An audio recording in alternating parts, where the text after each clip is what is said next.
किसी पुरुष को अपने लिए पागल कैसे करे, उसे क्रेजी कैसे करे, ऐसा क्या करे कि वो आपको देखते ही अपने सेंसेस लूज कर दे और आपको पाने की चाहत में डेस्परेट होता चला जाए कि अरे मुझे कब मिलेगी, या मिलेगी भी या नहीं मिलेगी, इसको पाना है, इससे प्यार करना है, इससे मोहब्बत में पड़ना है, ये सारी चीजें।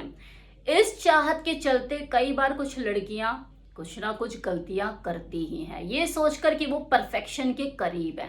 वो एक धोखे में जी रही होती है और गलतियां करती जाती है और कार्टून सी इमेज अपनी क्रिएट कर लेती है उसी बंदे के सामने जो कि उसका खुद का क्रश होता है। उससे वो अटेंशन ना मिल पाने पे खुद डेस्परेट हो जाती है। तो डार्लिंग, इतना ही कहना चाहूंगी कि जैसे हो वैसे रहो, जैसे चलते हो, जैसे बोलते हो वैसे ही बोलो, वैसे ही चलो, वैसे ही दिखो। कुछ अगर कर सकते हो तो बस अपने व्यवहार, अपने बॉडी लैंग्वेज और अपने कॉन्फिडेंस के ऊपर काम करो।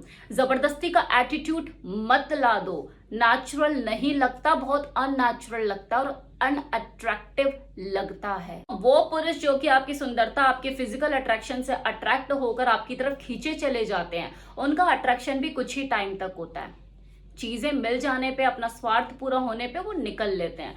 लेकिन जिन लोगों को इन चीजों की ललक नहीं होती है ना, ये इनके लिए सेकेंडरी होती है, वो यहाँ से बहुत स्ट्रांग होते हैं और उसी पॉइंट ऑफ व्यू से किसी लड़की को देखते हैं कि उसमें एक्चुअल में वास्तविक क्वालिटी क्या है। तो अगर ऐसे किसी स्ट्रांग पर्सनालिटी का आप अटेंशन खींचना चाहते हो तो आपको अपने ऊपर, अपने बॉडी लैंग्वेज पे, अपने कॉन्फिडेंस पे, अपने व्यवहार पे काम करना पड़ेगा और उसको अच्छे से ट्रीट भी करना पड़ेगा।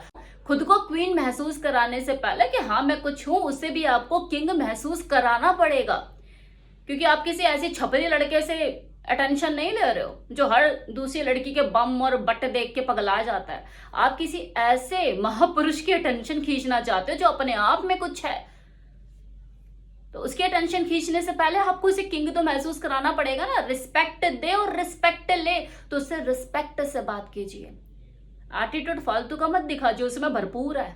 आप उसे अपने अच्छे व्यवहार से जीत सकती है, स्माइल से जीत सकती हैं, अच्छे से बात करके उसे अच्छा ट्रीटमेंट देके जीत सकती हैं। ट्रीट हिम वेल कि वो आपकी बातों का, आपके कॉन्फिडेंस का, आपके बॉडी लैंग्वेज का कायल हो जाए। अब एक चीज की और क्लैरिटी रखिए कि दुनिया का हर आदमी आपको पसंद नहीं करेगा और आपको जरूरत भी नहीं है। आपको तो बस उस शेष की विशेष बनना है। अक्सर जो भीड़ को समझ में नहीं आता ना, वो किसी एक विशेष को जरूर समझ में आता है और वो आपकी उन विशेष क्वालिटीज पर ही, जो लोगों को समझ नहीं आती, उन्हीं पर ही अपना दिल हार बैठता है। सारा खेल से पेशेंस और कॉन्फिडेंस का है। आपको सही इंसान का इंतजार करना होगा जो आपको सही मायनों में वैल्यू दे। नेक्स्ट पॉइंट, एप्रिसिएशन और कॉम्प्लीमेंट। ये सबको पसंद आता है और सबको चाहिए भी। इससे कोई मेल और फीमेल का कोई खास लेना देना नहीं होता। ये किसी पुरुष को भी चाहिए, किसी महिला को भी चाहिए। बस वो जो एप्रिसिएशन हो, वो प्रशंसा जो हो, वो जेन्युइन हो।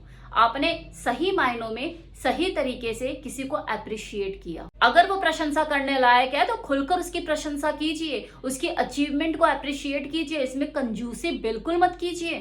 टाइम बदल रहा है, लोगों की प्रायोरिटीज, उनकी पसंद भी बदल रही है। इंडिपेंडेंट फीमेल जो कि उसका साथ निभा सके, साथ उसके कंधे से कंधा मिलाकर चल सके, ये आजकल के जागरूक और ओपन माइंडेड पुरुषों की पहली पसंद है कि उनको इमोशनली स्ट्रांग ही नहीं बल्कि फाइनेंशियल स्ट्रांग फीमेल भी चाहिए, ताकि वो अपनी जिंदगी को थोड़ा सा सुविधाजनक बना सके।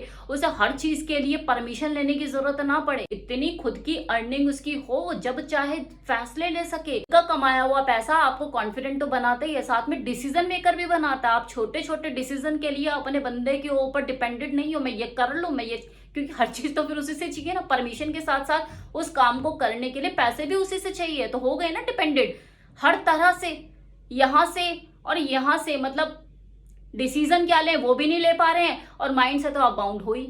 तो उसे स्लेव नहीं चाहिए अपने लिए, उसे एक इंडिपेंडेंट फीमेल पार्टनर चाहिए जिसके साथ उसकी जिंदगी आरामदायक हो सके, सुविधाजनक हो सके, खुद भी कमाए, वो भी कमाए और एंजॉय करें। और ये इकोनॉमिकली इंडिपेंडेंट होना, ये उसके लिए नहीं बल्कि आपके खुद के लिए भी तो जरूरी है। अपनी सेल्फ रिस्पेक्ट के लिए, खुद की पहचान के लिए आप इसे कैसे इग्नोर कर सकते हैं। ब्यूटी विद ब्रेन, इस कॉम्बिनेशन के आगे तक तो ताज झुके हैं। ब्यूटी को तो आप अक्सर पॉलिश करते रहते हो, पार्लर में जाके ये करा लिया, वो करा लिया। कभी ब्रेन को पॉलिश किया है? नहीं किया। तो करने की कोशिश कीजिए, इसके ऊपर भी काम कीजिए। कुछ नहीं पता, कभी ऐसा मौका आ जाए आपको अपनी बुद्धिमत्ता का परिचय देना पड़ जाए, वो भी उसके सामने, उस वक्त आपको एम्बेरसमेंट फील हो सकती है। तो ये वाली एम्बेरसमेंट जो कभी भी फील हो सकती है, कभी बताकर ये चीजें नहीं होती है। ना ये पता होता है कि उस वक्त आप 4 लोगों के बीच में खड़े हैं या अकेले हैं, कुछ नहीं पता। इस तरह की सिचुएशन से बचने का सिर्फ एक ही तरीका है कि अपने ब्रेन को हमेशा पॉलिश करते रहो। इसकी कंडीशनिंग हमेशा होती रहनी चाहिए टाइम टू टाइम। जैसे गाड़ी की सर्विस होती रहती है ना, आपके ब्रेन की भी कंडीशनिंग सर्विस होती रहनी चाहिए। अब कुछ ऐसी चीजें बताने वाली जो आपकी पर्सनालिटी डेवलपमेंट के लिए बहुत जरूरी है। तो नंबर 1, आपका जो हेयर स्टाइल है वो ऐसा रखिए जो आपके चेहरे को सूट करे। B clean and attractive. अब अट्रैक्टिव का मतलब ये नहीं कि आप लिपा पोती कर लो भाई, नेचुरल मेकअप करो जो आपको सूट करे, आपकी स्किन टोन को सूट करे। ओकेजन के हिसाब से, लाइटनिंग के हिसाब से ही मेकअप करो।